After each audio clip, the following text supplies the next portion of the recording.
These are pictures of Mary Shelley, by the way.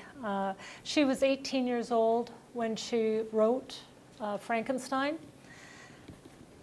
Just to give you some background. Okay, this is sort of like an overview of what I'll be arguing. The 18th and 19th century developed or created and promoted the ideology of the separate private and public sphere. And these spheres is the private sphere is where the woman lives. She maintains the home. She cooks. She nourishes the family. She represents the sanctuary. And the public sphere is the politics, business, and war. And that's where the men, that's the male domain, is in the public sphere. And yeah, so I put a thing to remember this by. Think of men slay dragons in order to protect the princesses in the castle. So if you want to remember the private and public sphere. But Mary Shelley questions this paradigm. In her novel, Frankenstein, she exposes this fiction of men slaying dragons in order to protect the princesses in the castle. In Frankenstein, the activities of men in the public sphere will destroy the bliss and happiness in the private or domestic sphere. The separate spheres was actually developed or came to fruition during the Industrial Revolution of the 18th century. And what happened was paid employment moved from the home into the factories. And then all of a sudden the home was the place for the woman. And Jean-Jacques Rousseau, who was a philosopher, 1712 to 1778, he wrote about education, and he said the education of the gender of the sexes should be different. Men should be educated because they will be going into the public sphere. Women don't need to be educated. They don't even need to know how to read if they're going to have babies and cook. And they're going to be in the private sphere. And so he actually he made popular the term separate spheres ideology. And then Mary Wollstonecraft came along, and Mary Wollstonecraft is Mary Shelley's mother. She's the mother of the woman who wrote Frankenstein.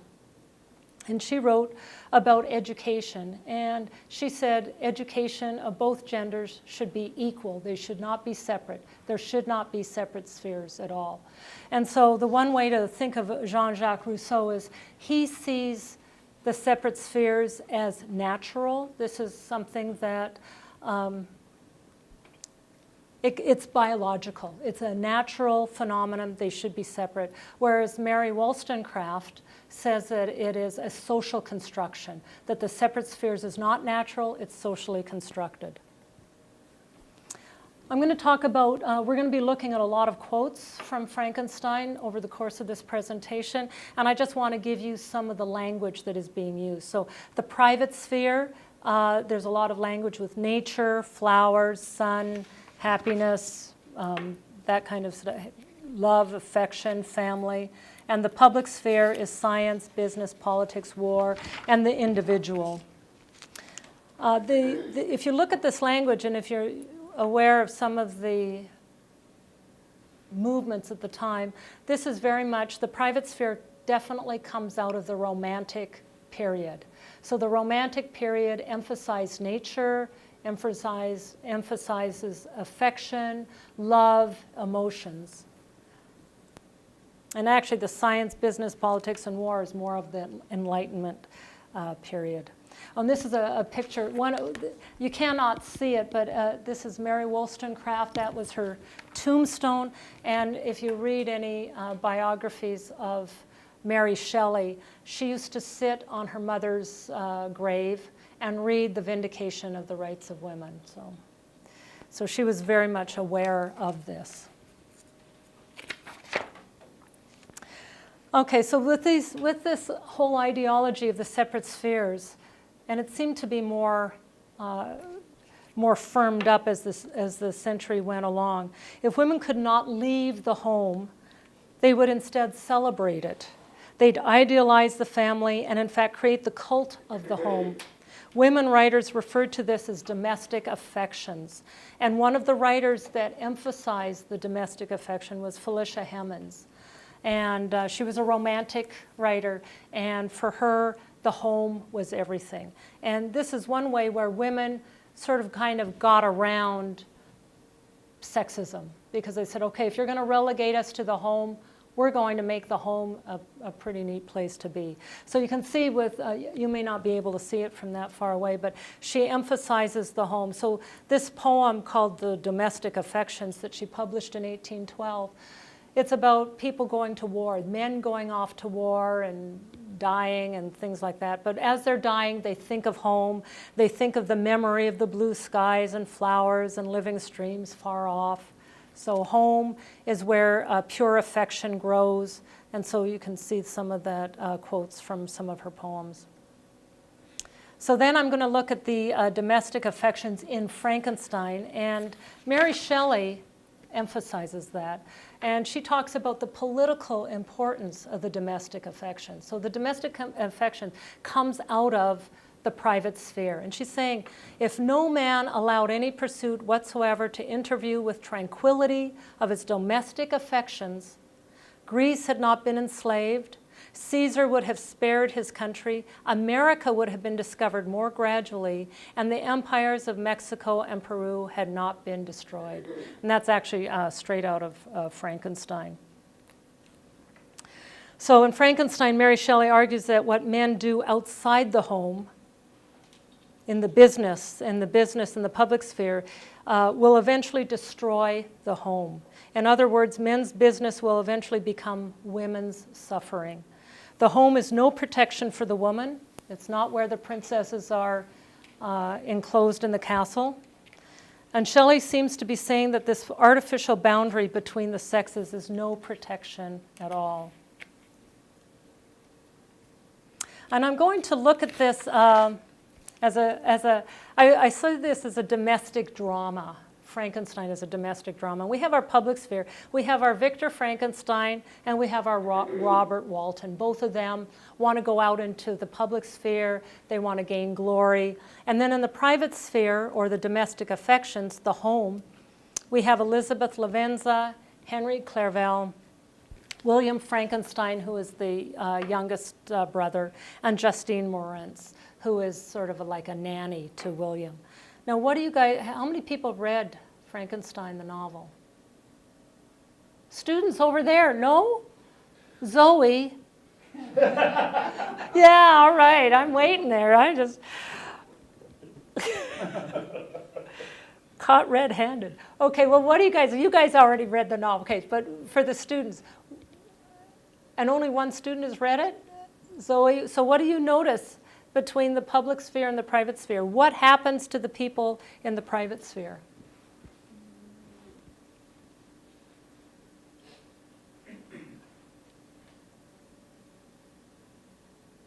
All right. What happens to all those four people in the private sphere? And they represent the private or the home, the domestic affections.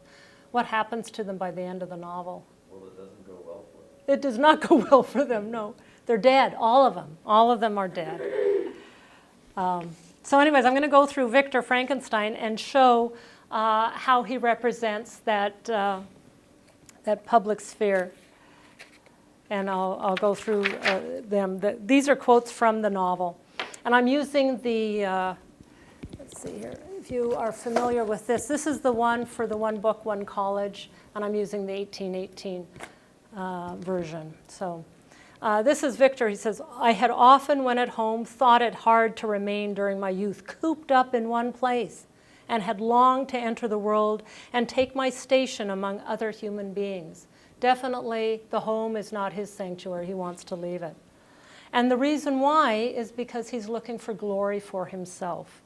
He says, a new species would bless me as its creator and source. Many happy and excellent natures would owe their being to me.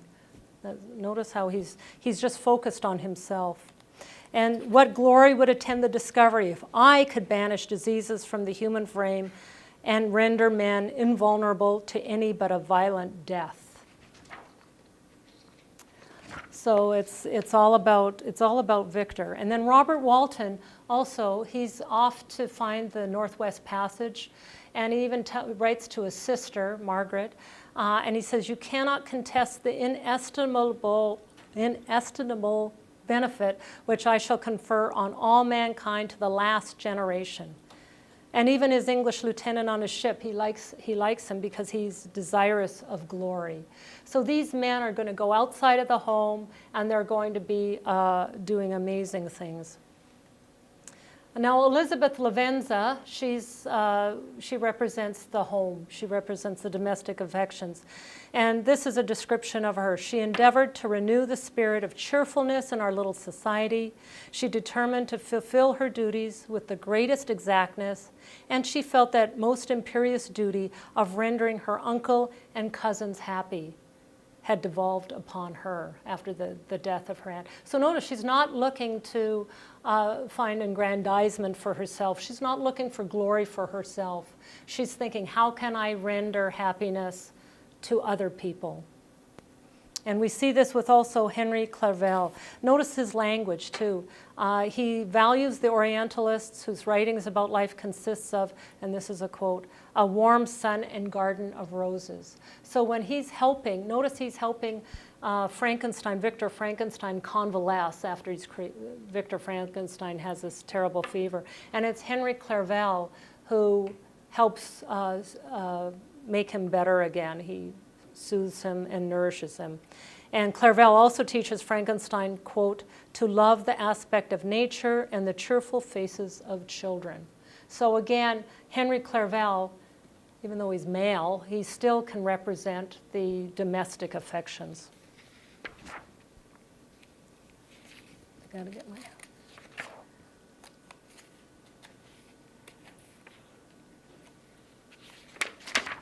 And then we have our William Frankenstein and Justine Moritz.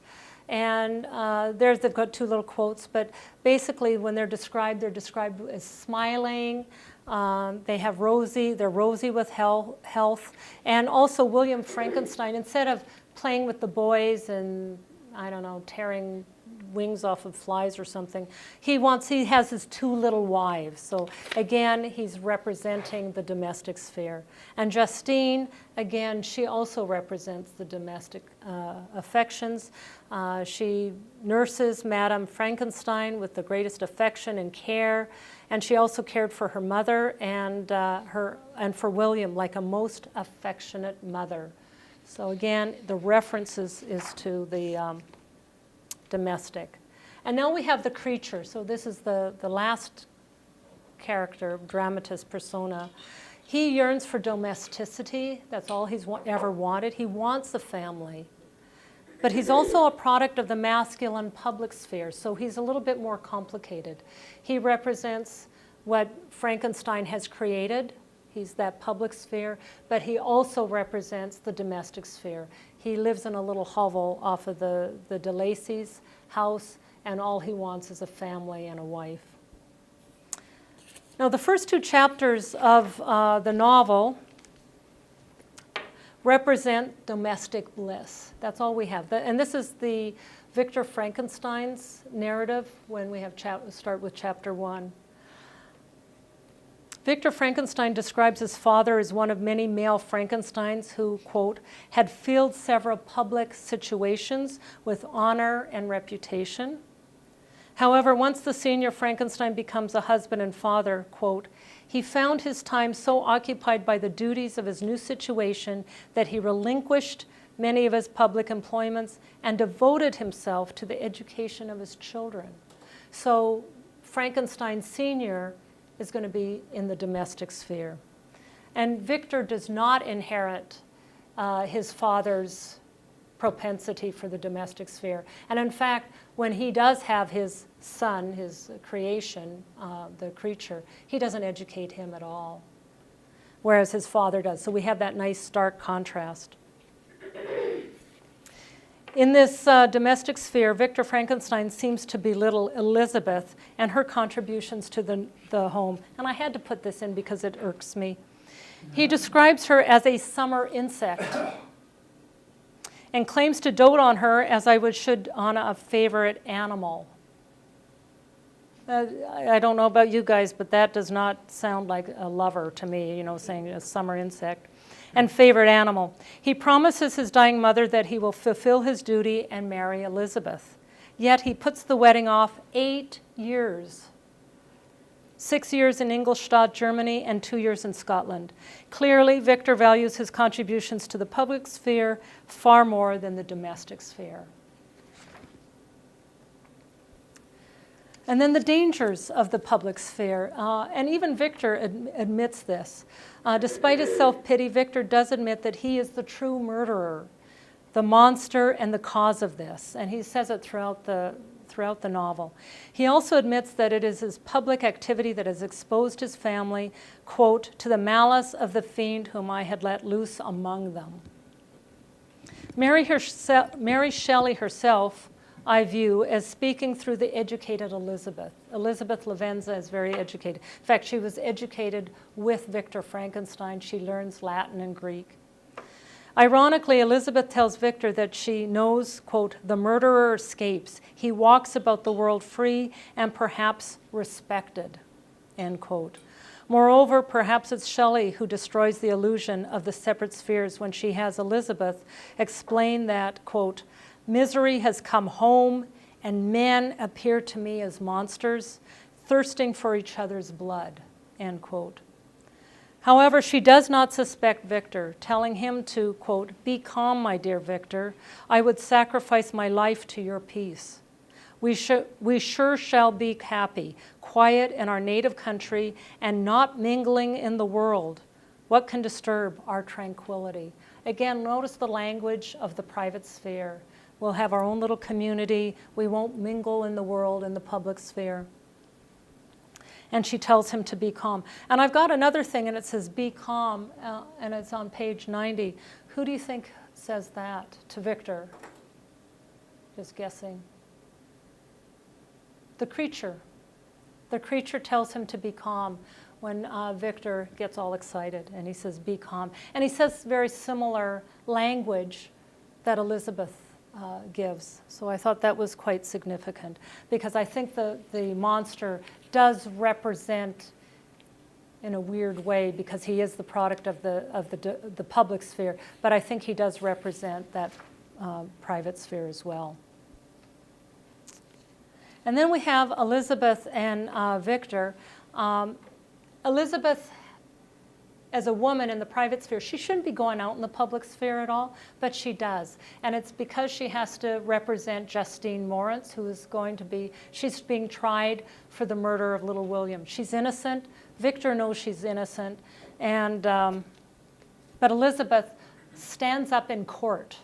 And that's a very public demonstration that Elizabeth has to do. So she stands up in court and she says, I have lived in the same house with her at one time for 5 and another for nearly 2 years. She stands up and she says that in a public space. And in contrast to Elizabeth's public display, Victor rushed out of the court in agony. He doesn't say anything, he just rushes out. He doesn't even open his mouth.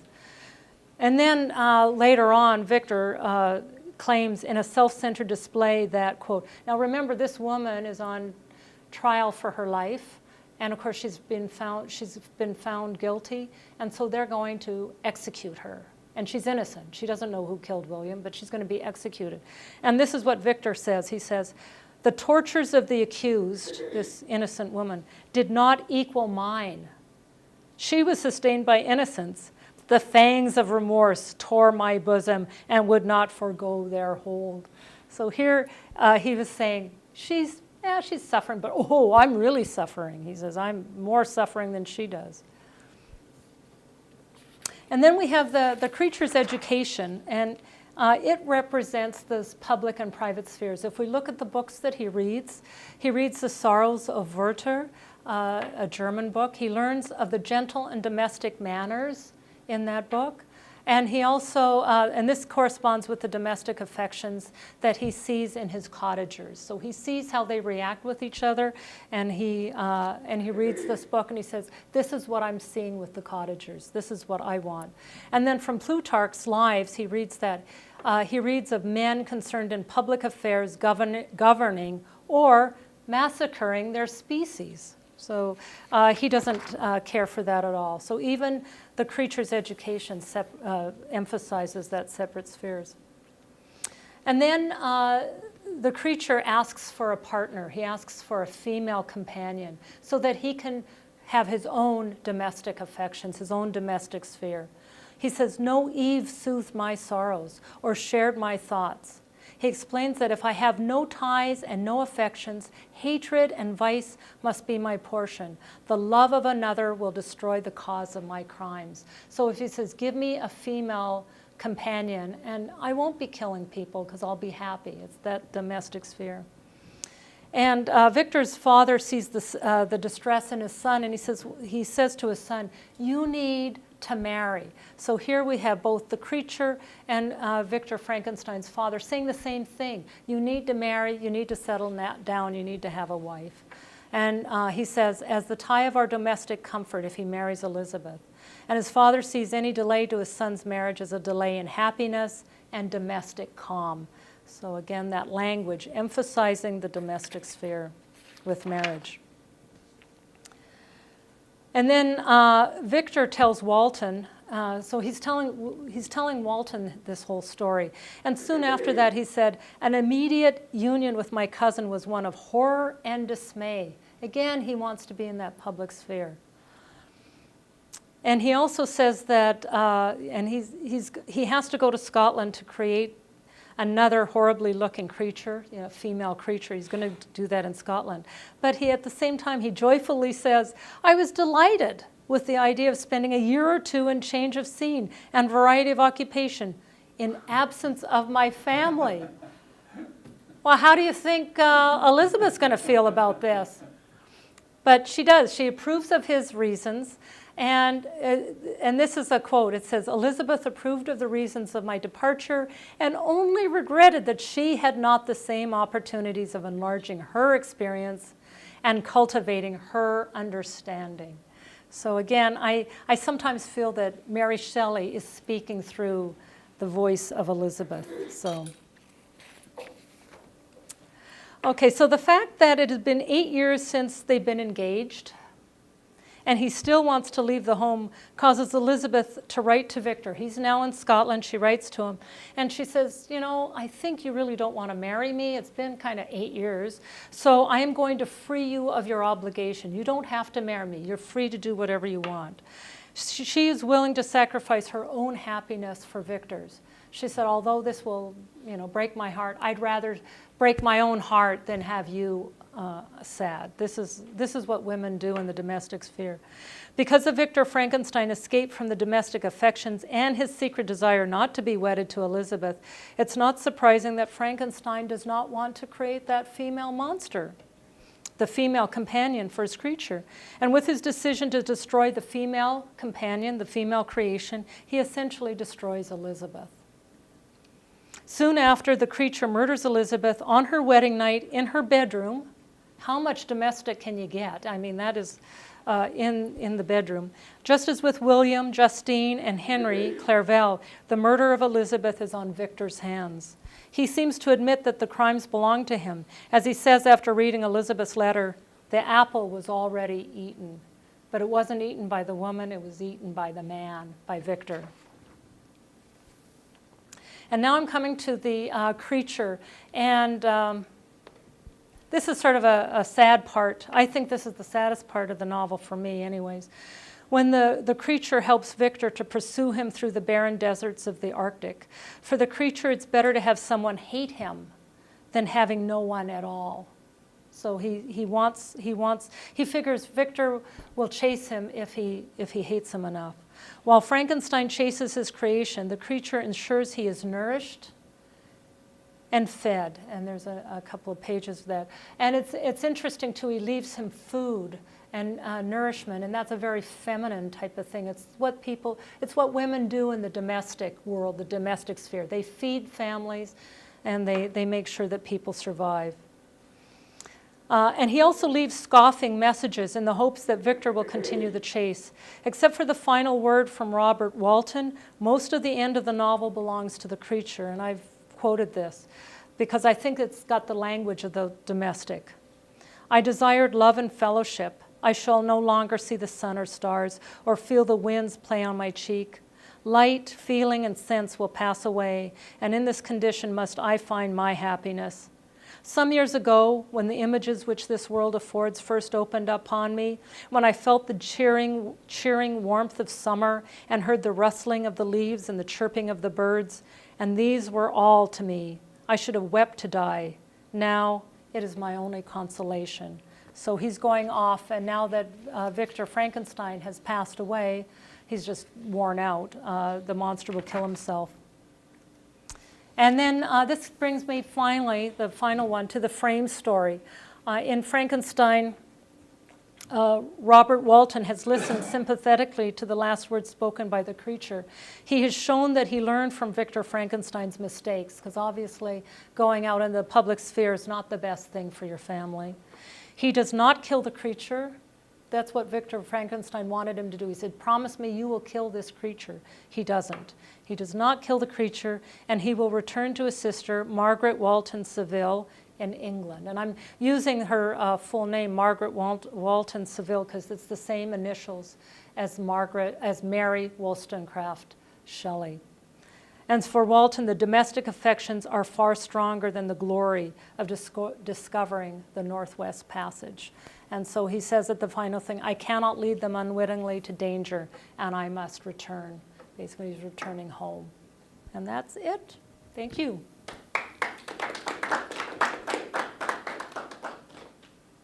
Any questions? Oh, yeah. Yeah, so the creature essentially just made sure Victor stayed alive. Does he what? When Victor was hunting a creature, Yeah. the creature kept on finding food and Yeah, and leaving hairs.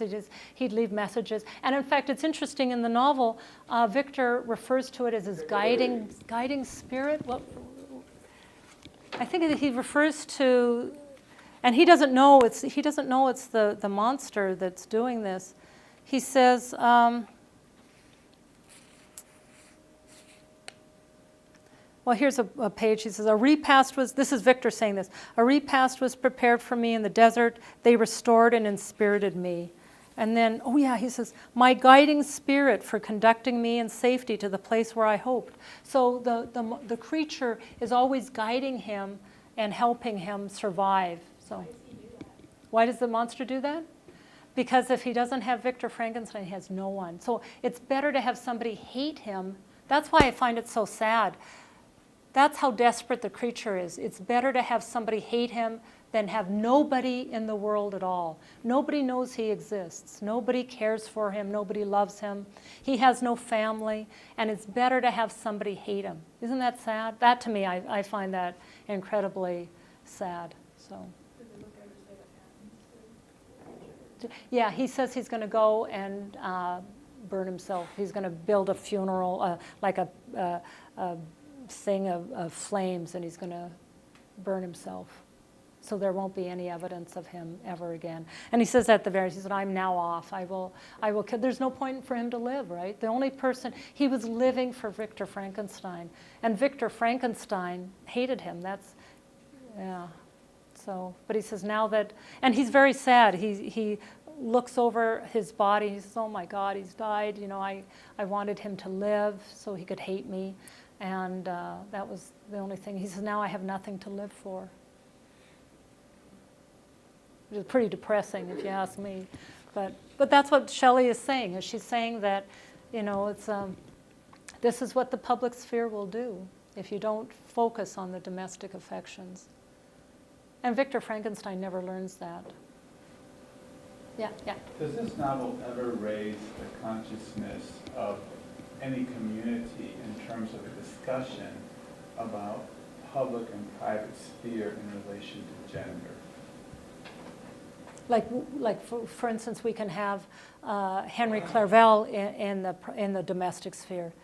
Yeah, I think it does. I think in fact Mary Shelley erases that line between the private and, like with Rousseau, he definitely saw private women, public men. And Mary Wollstonecraft, her mother, was saying, no, we should have the same education for both genders. There shouldn't be. And then Mary Shelley has even taken it a step further, and she's actually emphasizing the domestic sphere, but she's saying Henry Clerval could live in there. Also, Frankenstein's father can live in the domestic sphere because he educates his children. He likes to stay at home. So it does raise consciousness about public and private sphere in relation to gender, yes. and gets people to think, well, why are women only here, or why Right. are men only here? Yeah. And let's question that a little bit. Oh, and she definitely questions it, yeah. But she also, I like the fact that she allows men to be in that domestic sphere, that it's okay for men to be there and to be fathers and part of that domestic. Yeah. So do you think, because it seems like it's like there are virtues about the domestic sphere that need to apply to the public sphere, maybe to humanize it. Yeah. Is there any sense in which it goes the other way? Like there are virtues in the public sphere that ought to influence the domestic sphere, do you think? Yeah. Well, maybe we should just have just one big sphere, domestic. Well, Forget that, yeah. but maybe that's what she's But trying another to way to say. ask That the question maybe is, so they need to all be one, but what Yeah. that means is there needs to be an adjustment, as it were, in the public sphere so that they Yeah. can be one. But does she think there has to be any adjustment in the domestic sphere on that end? Does that I make don't think sense? she sees any adjustment in the domestic sphere at all. I don't think, because they're quite happy and quite and caring. I'm just thinking, because the DeLacy's, there's the DeLacy family, and they're in their sort of domestic sphere, but they beat the monster. So maybe there is something, maybe, and then they leave. So they're going to that public sphere. They're going to be going back to Paris, to the city and the politics. So we do see problems with the domestic sphere. I'm changing my. Because there are problems with the domestic sphere, because we see that with the DeLacy's at the very end before they leave. They beat the monster without even asking any questions like, oh, you're very ugly. What are you doing here? They don't even talk to him. They just beat him. Yeah. What? With sticks.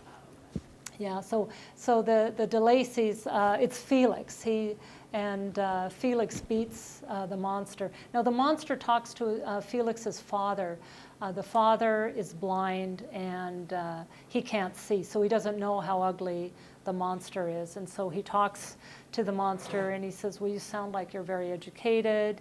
And he said, yeah, I learned from a French family. And he said, oh, we're French, And he's talking, and then he said, I need your help. I need your support, because some people might come in and they may not like me.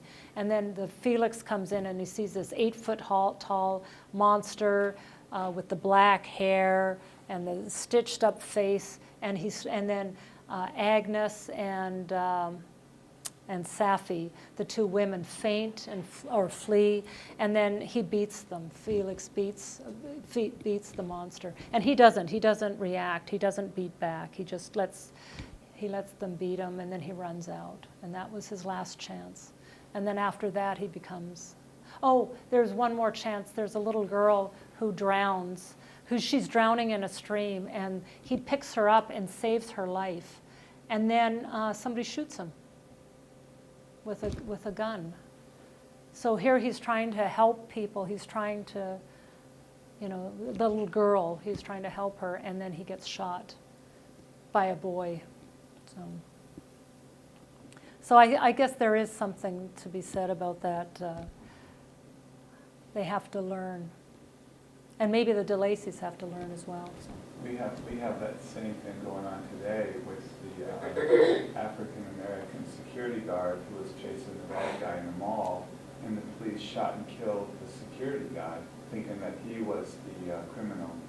But in fact, he was the security guy trying to get the bad guy. Did he have a... But he happened to be African-American, and he happened to be security, and the police mistook him for the bad guy and shot and killed him. That did he have a happened in the mall. uniform? Did he have a uniform on? Was it a bar?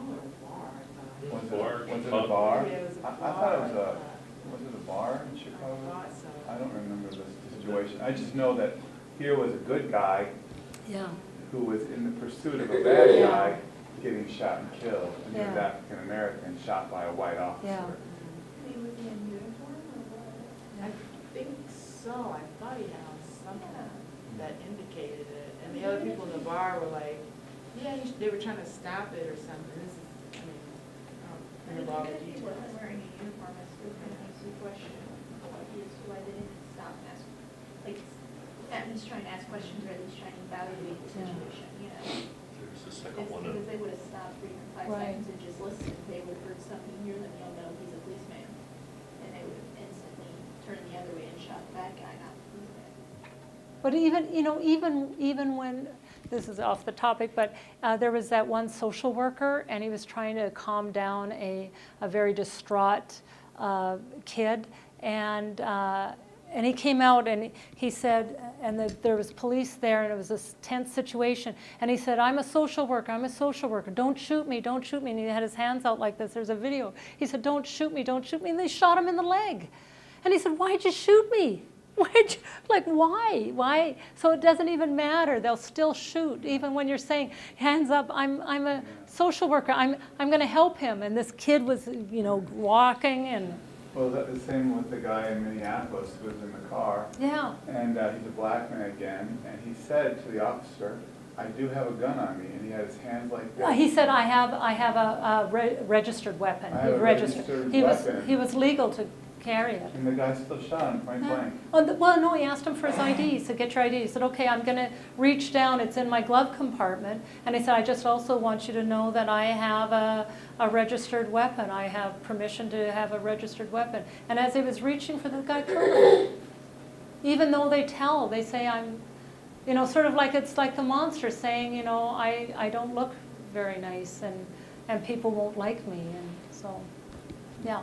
So I hadn't really thought about, or I forgot if I ever knew it, I guess the link kind of with like industrialization and the way that it divided, I mean, I knew that it divided the spheres, but I didn't know about it in this novel. So in a sense then, maybe I'm taking this too far, but the creature is like, I mean, think about what Victor Frankenstein does, right? It's like, I mean, he robs graves in order to get, Yes. it's like he's mining the earth for parts. Yeah. And then he uses science and technology to put it together into like Like a device factory thing, and an yeah, instrument like- like yeah. a factory.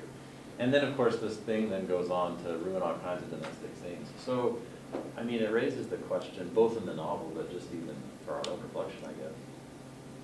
Is there something just as so essentially problematic about that it can't be rescued by the domestic fear? Like there are certain kinds of industrial processes that are just intrinsically bad and they will wreak havoc no matter what. Yeah. Or there are certain things that misused, like Victor does, can wreak havoc, but Yeah. maybe there are ways that it can be rescued. Save it, salvage. You know? And because I was thinking like actually social media would be an interesting example of this, like Facebook, right? Yeah. Because there's actually That's live pretty debate. public. There's That's- live debate about whether is the sort of the kind of echo chambers and how who knows what happens on it, can it be rescued, or is it Yeah. just like essentially destructive? Destructive of the domestic, yeah. And I think that's why I said one of the things I find very problematic or complicated is the creature himself. He's a very complicated because he represents that domestic. That's all he wants. He wants a family. But at the same time, he also is that factory product. He's the social media. So is all social media bad? No, But I don't know. How do we resurrect it? How do we solve it? I mean, I know they're trying to take steps towards resurrecting it and solving it, but I don't know how well it will work. Because like right now, like a big thing that's going around Facebook is vaccines cause autism, which obviously is not true. Right. And that's actually kind of old, isn't Yeah, it? no, And it's it still is. going It's around the- again, or? Yeah, it's because of celebrities such as Kat Von D are coming out and saying, I'm not going to vaccinate my kid because of this one study that was published in 1995-ish, right around there. And yeah, and then this is going around Facebook, so I think Facebook is trying to go through and trying to delete those posts. Right. Like they're trying to encourage people who see that type of thing to report it so that it can be deleted. Yeah, and that's why we have to read Frankenstein. We have to be educated. So I think if people were educated, they'd know, they'd do their homework and they'd look for the evidence. What evidence do they show that vaccinations cause autism. There isn't any evidence. In fact, they found that the doctor, what was his name? He faked the. Yeah, he faked it, yeah. And he lost his license and, yeah. So I mean, so we've discovered that, but people have to be alert. People have to be educated. You know, they have to. That's why we want people to take English 111. The argument. I know, yeah. English 111, we want evidence. Well, and I think it comes down to evidence. Yeah. The argumentation of why you should, just why you should research stuff, just why you should study, and like help you argue against other people. Yeah, well, you have to research. You have to find it out for yourself. And there's lots of stuff, but you have to figure out, you know, what is more truthful than others, you know? Yeah, no, I mean, another example of something that is probably beyond saving, but we're still going to try, is just news media outlets. Well, but you have to look and and sometimes you have to dig. Where are they getting their That's evidence? true. And it also, I think a lot of it depends on different types of news media outlets, Mhm. because some of them are, they just don't fact check themselves. Right. And the people who watch those outlets don't particularly care about fact checking themselves. And it's Right. just, but this one news media outlet said this, and it's like, yes, but is anybody else saying that same thing? Yeah. Because if everybody else, if one news media outlet is saying this happened, but if 20 others are saying something else happened, then you should really be questioning that one news media outlet. Right. And also, too, when you look at the news media, are they just reporting what somebody says, or do they say, okay, we're reporting what this person is saying, now we're going to investigate, is that true? And where did that person get their information from? And so if they're not asking those questions, or if they're interviewing somebody and they're not asking the interviewee those questions, then, you know, that is problematic. But I think the only way we can get over, and maybe this is sort of the domestic sphere, is education. You know, and one of the things what we see in this book is the creature does do a lot of reading. He reads, we have a list, a whole series of books that he reads. And I think he's educating himself. And we also, also Victor Frankenstein educates himself too. But look what it led him. He didn't read the right things. He was watching another news media. Nobody else is following that. So do you think, Shelley, I mean, so suppose that, Victor had made this creature, but then instead of, freaking out in horror and just leaving it, suppose that he'd taken it under his wing and Nurtures it. Nurtured yeah. it, and maybe he made a companion. I mean, do you think that, are we led to imagine that in fact the creature could have been integrated in human life, or is the problem just that Viktor Frankl was cold and didn't nurture it, or Yeah. again, is there something just intrinsically wrong with the creature? We can feel sympathy for it, Yeah. but there's still just something intrinsically wrong about the creature, so that even if it was given its nurturing Yeah. environment, it would never figure into human life in the way that it would never figure into. Well, he does, the creature says, if you make me a female companion, well, I don't know why, he's going to go to South America. He says, I'll go to South America, nobody will ever see me again. But there's also another problem with that, is if you think about the monster, he is a collection of other human beings. And so it's almost like he's made up of a society of people. So he's not just made of one person, he's made of various different humans, I guess. So Victor Frankenstein digs up other people's graves. Actually, that's sort of, he seems to be raiding other people's domestic little worlds, the grave, and taking other people's things, stealing body parts from other. But if you think of the creatures, he is like a whole community of body parts. So he's not just one or two, so we can see him as sort of like a whole community. But he does offer to run away and never, he says, no human beings will ever see me if you give me a companion. He'd be happy with just a female companion. And Victor gives sort of wamby-pamby excuses. They're not very, he says, well, if I make this female monster, she didn't, it's very much like an Eve and Adam, like she didn't make the promise not to eat the apple.